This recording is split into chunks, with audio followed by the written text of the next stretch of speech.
Bueno, hola, ¿cómo están? ¿Todo bien? Espero que se encuentren bien en este día lluvioso. Si algo faltaba para este clima era la lluvia. Así que, qué mejor que ahondar en la economía del periodo conservador de la Argentina. Alguno podría pensar para terminar de suicidarse, digamos que no. Podemos pensar que también es para aumentar el conocimiento. Eh, Bien, nosotros comenzamos a trabajar entonces sobre el eje económico de lo que denominamos como el retorno oligárquico. Hablamos del tema de la crisis, ¿sí? Hay una introducción, nos metimos en el tema de la crisis y depresión, ¿sí? Eh, que reitero, espero que no sea la que esté por transitar ustedes. Eh, y comenzamos con el tema de las respuestas a esa crisis económica. Ahí explicamos brevemente lo que va a ser la política económica del general Uriburu, ¿sí? Y a continuación comenzamos a desarrollar algo bastante importante, supongo que con el correr de las diapositivas se van a dar cuenta por qué, eh, que es lo que sigue a continuación, ¿sí? Eh, A continuación, después lo vamos a explicar en la cuestión política, sí, pero viene el general Justo, sí, eh, era un militar, sí, pero él hace elecciones y asciende en el 32 a través de elecciones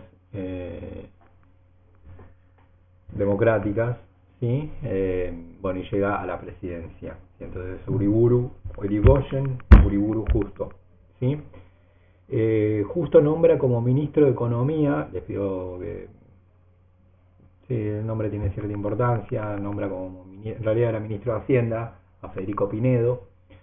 Pinedo venía del Partido Socialista Independiente, no del Partido Socialista, sino Partido Socialista Independiente, ¿sí? Yo expliqué, sí, algo sobre que era un fragmento del Partido Socialista, pero no tiene nada que ver con lo que uno de afuera puede entender como partido. Va, en parte sí, en parte no. Bueno, ¿se acuerdan? Dijimos que si lo asociamos, el Partido Socialista es un desprendimiento del Partido Socialista, ¿sí? Entonces se abre y se forma un Partido Socialista Independiente.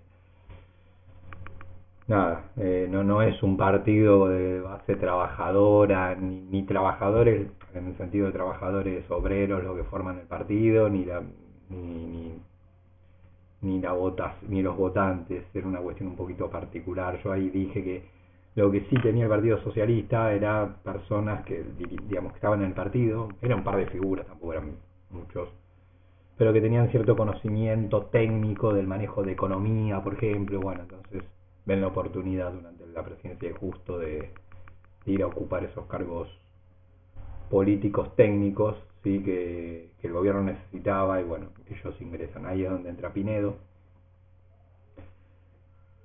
Pero nada, a partir de ahora se van a empezar a dar cuenta por qué digo que esta etapa tiene importancia. Eh, de hecho, fíjense que el título era Crisis, Depresión y no me acuerdo cómo le puse, creo que Reorganización Económica o Transformación Económica, le puse como a la diapositiva. Transformación Económica. Ahí voy a empezar, ya entendemos lo de crisis y depresión, ya es obvio por lo que expliqué el video anterior. Pero ¿por qué transformación económica? Bueno, acá vamos a empezar a tener algunas pistas, ¿sí? Hablamos de Federico Pinedo en el sentido que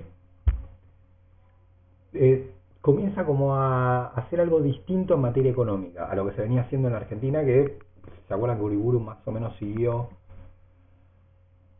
digamos, un modelo clásico liberal desde el punto de vista económico, sí, que era lo que se venía haciendo en el mundo. Por eso hablamos también de ortodoxia. Pinedo ahí introduce algunas diferencias que son interesantes, ¿sí? Nada, obviamente habría que estudiar muy pormenorizadamente la cosa, pero a grandes rasgos, digamos que incluso a nivel mundial, ¿sí? Obviamente habría que estudiar país por país, cosa que no lo sé y tampoco quiero mentir, pero sí está claro que él comienza a introducir algunas modificaciones a la política económica saliendo de lo liberal o de lo ortodoxo, que son bastante llamativas para el periodo, en el sentido de que había algunos experimentos, nosotros ya sabemos uno, el de Roosevelt en los Estados Unidos, que más o menos está ahí en tiempo. Fíjense que Roosevelt era en el 33, si mal no recuerdo, o 32, y justo es en el 32, ¿sí? Eh, Así que muy contemporáneamente a Estados Unidos, que es un ejemplo también raro de hacer algo diferente en materia económica, viene Pinedo. Entonces Pinedo plantea una modificación de la política económica tradicional, entiendo tradicional como ortodoxa, como liberal. Vamos a andar en eso, ¿sí? Vamos a ahondar en esa política económica. ¿Qué es lo que hace él? Claro, no tanto porque lo haya leído a Keynes, de hecho Keynes escribe el libro tiempo después, ¿sí? No es que agarró el libro, no sé, conversó con Keynes y hizo lo que Keynes planteaba, que era algo diferente a lo liberal, sino más bien que dijo, bueno, a ver, como que hay problemas, busco la solución y después, digamos, como que hay problemas, ¿sí? Económico, hay crisis y depresión, lo que se vino haciendo no funciona. Bueno, empieza a hacer otra cosa y punto, digamos, como que encaró por ese lado, digamos, ¿no? ¿Y qué es esa otra cosa? Todo lo que tienen del lado sería izquierdo de la diapositiva serían las medidas. Introduce el impuesto a las ganancias, ¿sí? Esto era bastante, en realidad se hablaba de impuesto a los réditos, rédito como ganancia, ¿sí? Que esto era algo es un cambio interesante a cómo funcionaba el Estado argentino. ¿Por qué? Porque el Estado argentino, esto ya lo he explicado, en líneas generales la recaudación estaba vinculada, es decir, la fuente de recursos del Estado estaba vinculada al comercio exterior y dentro del comercio exterior a importaciones. El grueso de los recursos del Estado venía por comercio exterior. Claro, fue el desastre que pasó. Cuando el comercio exterior se cayó, digamos, el Estado se debilitó mucho. Enseñanza, no hacer depender los recursos del Estado. Obviamente no es que vas a buscar anular esa fuente de ingreso, porque es una fuente de ingreso importante, pero intentás hacer el desacoplamiento que dice ahí la diapositiva, que el grueso de tu recaudación no dependa de eso. ¿Qué es lo que intenta hacer Pinedo? ¿Sí? Intenta y en alguna medida lo logra, fíjense el número. Es decir, él crea, digamos, como que comienza a transformar la estructura recaudatoria del Estado, en la cual en lugar de depender fuerte del comercio exterior, eso lo va como aminorando, ¿sí? Y el Estado va a obtener recursos de impuestos internos, ¿sí? Que no tienen nada que ver con el comercio exterior. Uno de esos impuestos que él crea para recaudar es el impuesto a las ganancias, ¿sí? De hecho, fíjense el porcentaje, eh, sería el peso del comercio exterior en la recaudación del Estado. El peso era del 80% a fines del 20 y ya baja al 50 a fines del 30 y después va a seguir bajando. ¿Sí? En el 40 sigue bajando todavía, es decir, el peso del comercio exterior se va reduciendo. Vamos a empezar a hablar de muchos procesos que en realidad no todos los que voy a nombrar ahora, no todas las políticas que le aplica, pero algunas, por ejemplo esta, la del comercio exterior, lo que va a pasar es lo que pasa es a partir del 30, es decir, como que él da el primer paso en una serie de pasos, ¿sí? Que se va dando en el 30, en el 40, ¿sí? Es decir, van a ser pasos, él va a dar el primer paso de un camino, digamos. Por eso es importante la figura de Pinedo. No quiere decir que todas las políticas, todas se continuaron, pero muchas, sí, por ejemplo esta. Otra, bueno, él establece una devaluación del peso, ¿sí? Eso, digamos, devalúa la moneda, ¿sí? Que tenía la Argentina. Bien, nada, ahí ya no voy a andar mucho porque me interesa profundizar en otras. Una cuestión muy importante, ¿sí? Acá me voy a tener a explicar, que es ay, pobre chico, disculpe, pero no tenemos otra manera. La vida es así. Qué lindo momento para comprender lo que es el Banco Central. Capaz ya lo vieron, creo que una modalidad tiene economía, así que supongo que lo vieron ahí, pero por lo tanto lo retomamos.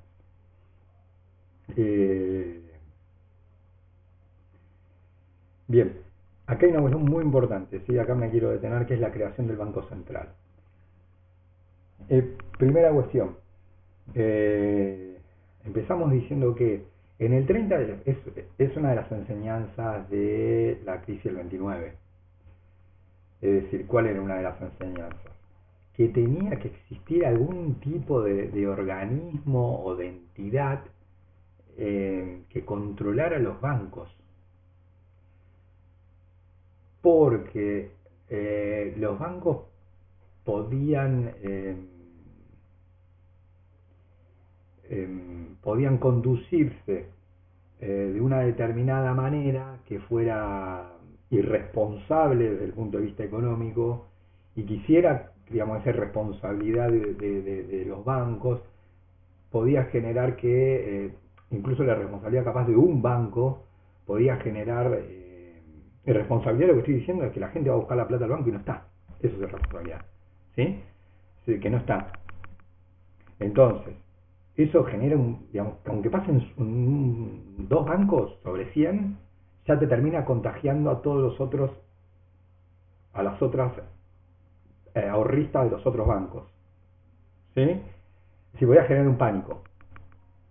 Y eso es muy peligroso en la economía, porque capaz un banco que tiene más o menos las cosas bien organizadas, es decir, que no es irresponsable, pero si de repente van todas las personas al mismo tiempo a buscar la plata, eso no lo aguanta ningún sistema bancario, ¿sí? Ni de Argentina, ni de Estados Unidos, ni de Suiza, ni de Alemania, ninguno, ¿sí? Si la gente se asusta y va toda corriendo a buscar la plata a los bancos, ese sistema, obviamente si está bien organizado va a tirar un poco más, si está mal organizado se va a caer de golpe, pero se va a caer. Con lo cual lo que hay que evitar es que pase esa cuestión de incertidumbre de la población. Eso es lo que hay que cortar. Entonces, lo que hay que evitar es que existan bancos irresponsables o que no estén conducidos de la mejor manera. Ahí es donde se empieza a pensar en la idea de que había que crear algún organismo que controlara los bancos. Porque, digamos, como que estuviera atento a que los bancos, a que cada banco se condujera, se condujera a sí mismo de una manera, lo que a veces habla en economía de solvencia, de ser un banco solvente, sólido. ¿Sí? Porque recordemos que si pasa en uno, muy posiblemente la gente se asuste, vaya todo corriendo a los bancos y por más que los otros bancos estén bien organizados se van a terminar cayendo pues no resisten. Entonces, ahí está la idea de crear un organismo que controla el sistema bancario. Y aclaro, y si se caen los bancos, se cae todo el sistema. ¿Sí? Se cae todo el sistema económico, digamos. Pues, piensen, ¿no? Hay tarjetas de crédito, pago de servicios, préstamos. Bueno, todo depende de los bancos, ¿sí? De comprar el comercio, ¿sí? Que pide un préstamo para ampliarse, depende de un banco. La mayoría de las empresas piden préstamos para ampliarse, ¿sí? Casi todas. Si no hay banco se cae todo atrás. Entonces, lo que plantean es, bueno, vamos a crear ese organismo. Ese organismo van a ser los bancos centrales. El Banco Central, entonces, está vinculado a un Estado. ¿Sí? Algunas veces cambia el nombre. En Estados Unidos, nosotros ya sabemos, se llama Reserva Federal, la Fed. ¿Sí? En línea general se llaman bancos centrales, ¿sí? Banco Central de la Argentina, Banco Central, bueno, la Fed en los Estados Unidos. Ahora la Unión Europea tiene el Banco Central Europeo. Entonces son organismos, ¿sí? Son organismos públicos, ¿sí? Es decir, que digamos, son organismos públicos, pero, pero la idea es que hay dos criterios de entender los bancos centrales, ¿sí? Uno cómo se crea y después se le agrega otro, que son opuestos, digamos. Uno tiene digamos, como dos concepciones del Estado, del Banco Central, ¿sí? ¿Están todos de acuerdo de que tiene que haber un organismo? Sí. ¿Que ese banco tiene que pertenecer es un banco del público? Sí. Ahora, la concepción, es decir, la concepción del banco, es decir, ¿para qué yo lo tengo? ¿Sí? Es lo que varía. En ese momento se organizaron los bancos centrales con la idea de autonomía o independencia, que sería algo así como el Banco Central se crea, tiene determinadas funciones, y el banco está para cumplir algunas funciones que tiene, y no está bien que el poder, digamos que el presidente, el poder político, ¿sí? En el caso de Argentina el presidente, por más que sea democrático y por más que gane con el 98% de los votos, se intrometa en las decisiones del Banco Central. Ese era el criterio de independencia o autonomía. Porque el Banco Central tiene determinadas funciones y tiene que seguir esas funciones y punto. Se acabó. ¿Sí? Tiene que abocarse exclusivamente a las funciones que tiene preestablecidas, ¿sí? Es decir, que vienen de antes del presidente. Acá no se trata de que el presidente gané con el 98% de los votos, entonces yo lo que, no, bueno, esa función es tan importante, o no. Las funciones ya están escritas, son A, B, C, D, el banco se dedica a A, B, C, D. ¿Sí? Ejemplo concreto. ¿Sí? No, bueno, fue el ejemplo porque tiene que ver las funciones. Otro criterio, ¿sí? Sería diferente, es decir, no, el Banco Central, como es un banco público del Estado, ¿cómo, al contrario, cómo un presidente no va a intervenir en las decisiones del Banco Central? Si es un presidente que lo vota la mayoría de la población en una democracia, ¿cómo no va a tomar decisiones sobre el Banco Central? Al contrario, sí, tiene que tomar decisiones. Más, el Banco Central tiene que estar organizado en función de los intereses de esa presidencia, digamos, que ganó democráticamente, digamos. Si ese presidente quiere hacer A, el Banco Central tiene que ayudar a A. Y si el presidente que ganó la mayoría quiere hacer B, el Banco Central tiene que ayudar a B. ¿Sí? Bueno, ahí hay como dos criterios diferentes, ¿sí? Uno de independencia y autonomía, otro, digamos, en el sentido que el Banco Central tiene que estar vinculado a la cuestión política. Hasta el día de hoy se han aplicado en Argentina los dos criterios. ¿Sí? Digamos, de hecho, para el criterio de autonomía o independencia del banco, hay que rápido pasar tiempo. Para el criterio de autonomía o presidencia, de autonomía de la presidencia, de hecho, generalmente el Banco Central lo dirige un director, un presidente, hay como un directorio, ¿sí? Hay directores y un presidente lo maneja el banco. Como que estaría uno en realidad de los cargos, no, obviamente los cargos de presidencia y directores no cambian para el criterio de autonomía, no cambian cuando hay cambio de presidente. Como que está bien que el presidente cambie el ministro de Salud, el ministro de Educación, que para eso lo votaron, pero que no cambien las autoridades del Banco Central. Como que el Banco, es más, a veces como que se busca que, no recuerdo cuánto dura sinceramente, pero pongamos que dura 6, que dure 3 de una presidencia y 3 de otra. ¿Sí? Entonces, ahí tiene que estar el cambio de presidente y el presidente, bajo el criterio de autonomía e independencia, no tiene que tocar las autoridades. Nada, hay otro, como dije, otro criterio que eso le parece cualquier cosa, porque si el presidente es justamente presidente democrático, ¿cómo no va a tener poder de decisión sobre el Banco Central? Entonces, el Banco Central se crea con la idea de, bajo la presidencia de Pinedo, ¿sí? Que Pinedo tenía esta idea de independencia, se crea con la idea de regular la cantidad de circulante, las funciones, regular la cantidad de circulante monetario, es el que debería determinar cuántos pesos tiene que haber en circulación, más o menos, ¿sí? Supervisa el sistema bancario, es decir, supervisa el sistema bancario en su totalidad, tanto de bancos públicos como de bancos privados. Por eso hablo de sistema, ¿sí? Cuando estoy diciendo un sistema estoy hablando de partes, ¿sí? Que forman un todo. El todo es el sistema bancario. Las partes, yo puedo hablar de banca privada y banca pública. La banca pública, en la actualidad estoy hablando, puede ser el Banco Provincia, Buenos Aires, el Banco Nación, el Banco de la Ciudad de Buenos Aires, son bancos públicos. El banco, por ejemplo, el Banco de la Provincia de Buenos Aires depende del gobierno de la Provincia de Buenos Aires. El Banco Ciudad depende del gobierno de la Ciudad de Buenos Aires. El Banco Nación depende del Estado Nacional Argentino. ¿Sí? Sí, ¿sí? Recuerden el sistema federal de gobierno, ¿no? Estado Nacional, provincia, municipio, ¿sí? Eh, entonces, digamos, la función que tiene el Banco Central es supervisar el sistema bancario, ¿sí? Por ejemplo, una cuestión muy importante se empieza a hacer a partir de ese momento es que los bancos, que eso es lo que supervisa y establece cuánto, comienzan a existir lo que se llama los encajes bancarios. Los encajes bancarios sería como por el resguardo de dinero que tienen que tener los bancos, ¿sí? Es decir, a un banco, ¿se acuerdan que nosotros dijimos que el banco que le entra, en ese momento los bancos le entraban, estoy siendo muy simple en el ejemplo, pero bueno, el banco le entraba 100 y prestaba esa plata. Claro, el problema era que si por eso pasó la crisis, después el que no me la devolvió, yo no tenía plata para esos 100 para devolvérselo al que lo depositó. Entonces ahí se comienza a organizar la cuestión de los encajes. ¿Qué serían los encajes?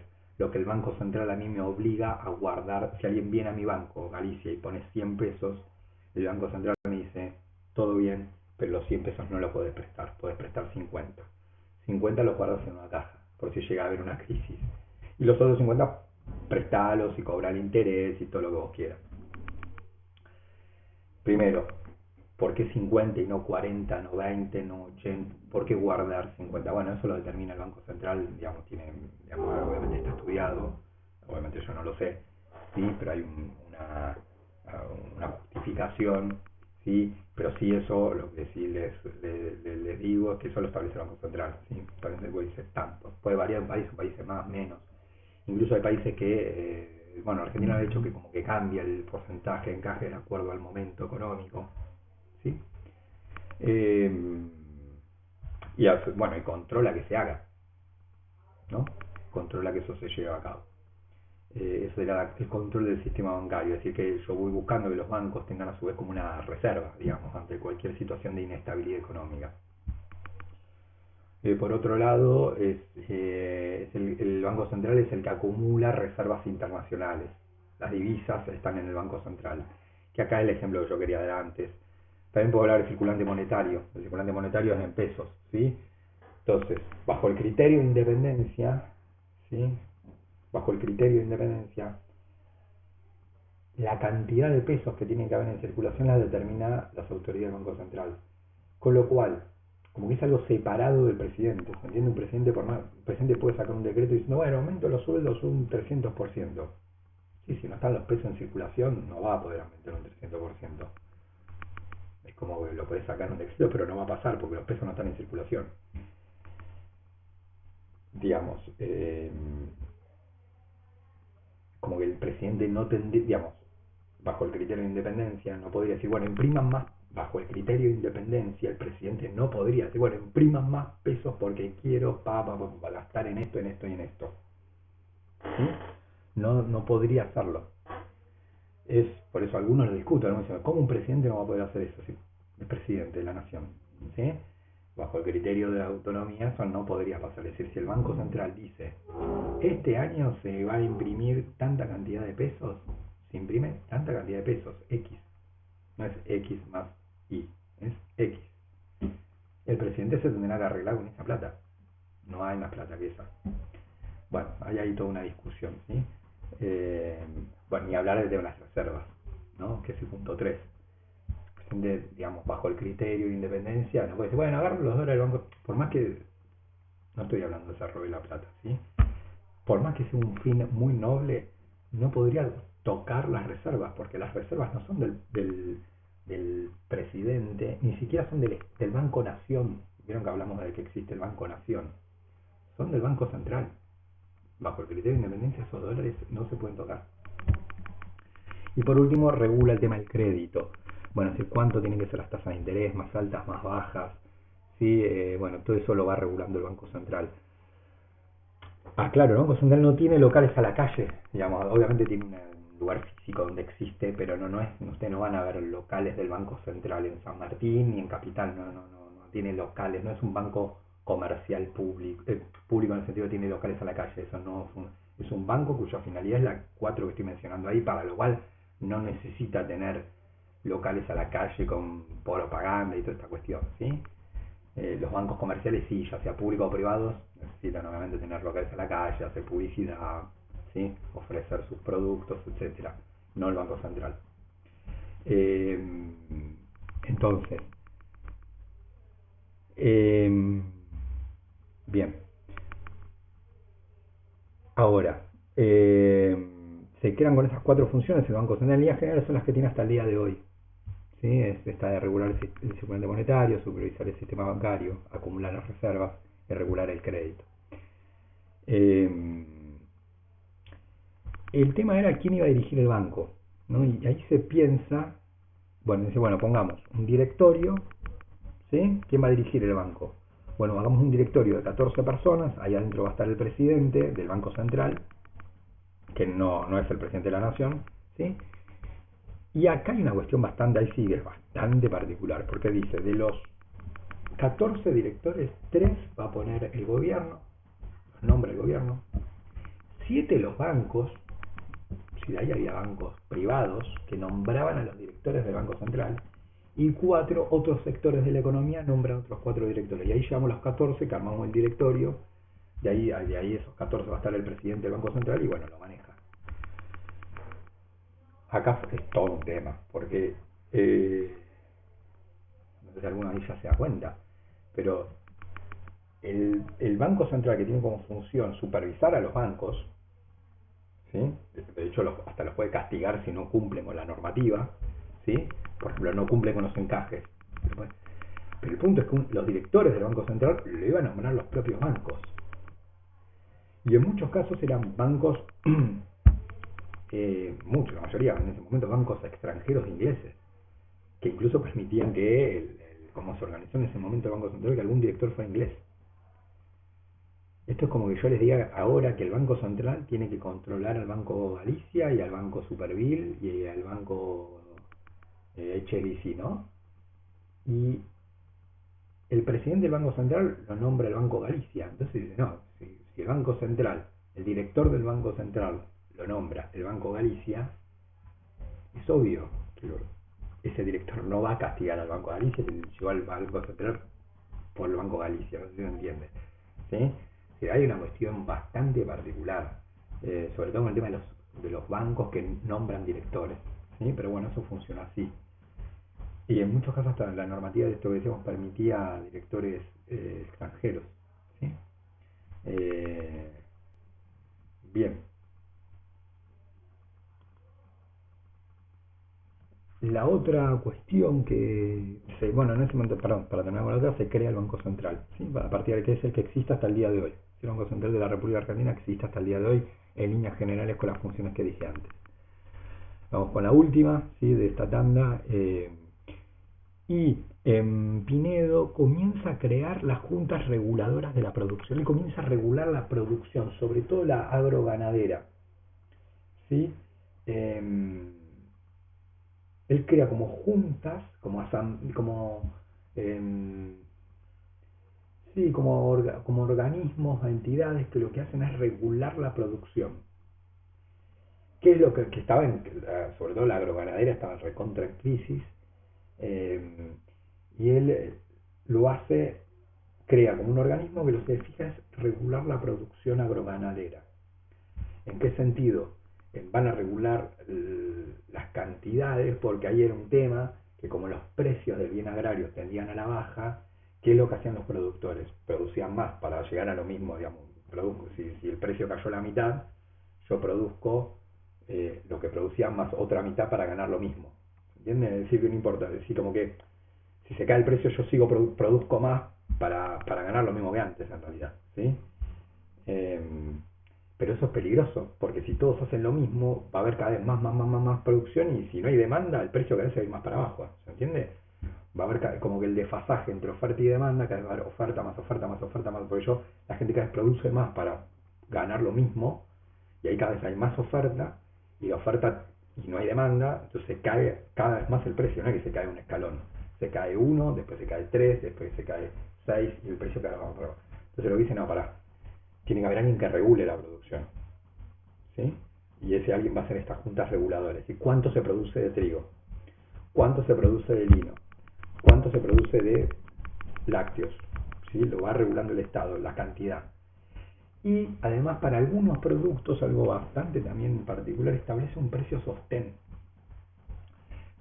como que un precio sostén, ¿sí? ¿Por qué sostén? Porque los precios estaban yendo para abajo. Entonces Pinedo ahí hacía esto, como se van para abajo, muchos productores producían cada vez más para ganar lo mismo. Entonces dice, no, esto así no va, porque los precios cada vez no van a encontrar piso, así. Entonces, vamos a regularle la cantidad, si vos tenés que producir tanto, y yo sí, te aseguro un precio, ¿sí? Como yo diga, bueno, en la soja, pongamos que se cae el precio de la soja, ¿no? Se cae, yo la veo que está en 100, 80, 50, 30. Bueno, yo ahí lo que puedo hacer como Estado es, y los productores producen cada vez más soja porque quieren ganar lo que estaban ganando, que era 100 al principio, pero bajo 80 sí, pero que era. Entonces, bueno, entonces el Estado se mete ahí y dice, no, pará, bajó de 100, bajó de 80, bueno, ahí es el precio sostén, ¿sí?